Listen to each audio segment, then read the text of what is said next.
विजयजी, तुम्ही तयार आहात का 10 लोकांची समिती बनवून माझं सरकारशी आणि ओबीसींशी एक चर्चा करायला? एक लक्षात घ्या, माझं एवढंच म्हणणं आहे, 2 महिन्यापूर्वी आंदोलनाची तारीख जाहीर झाली, मनोजदादांनी केली. त्या ठिकाणी चर्चेला कुणीही येऊ शकतं, अशा पद्धतीचं आव्हान मनोजदादांनी त्या ठिकाणी अंतर्वाली येऊन केलं होतं.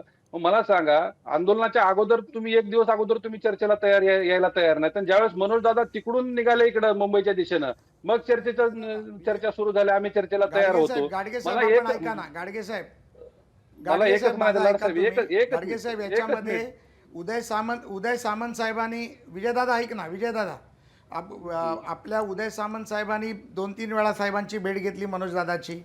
अनेक मंत्री येऊन भेटून गेले. प्रसादजी, मला तुम्हाला वाटतं की क्षणभर याच्यामध्ये थांबवते. कुठेतरी कम्युनिकेशन गॅप आहे. तुमच्याकडे आम्ही लगेचच येतो. आपण पहिल्यांदा विजयजींचं बोलणं ऐकूया. विजयजी.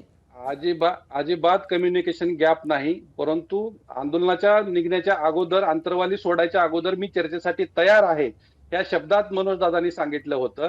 कुणीही चर्चेसाठी आलं नाही. ज्यावेळेस मनोजदादांनी अंतर्वाली सोडली, त्याच्यानंतर ह्या चर्चा सुरू झाल्या, आम्ही चर्चेला तयार आहोत.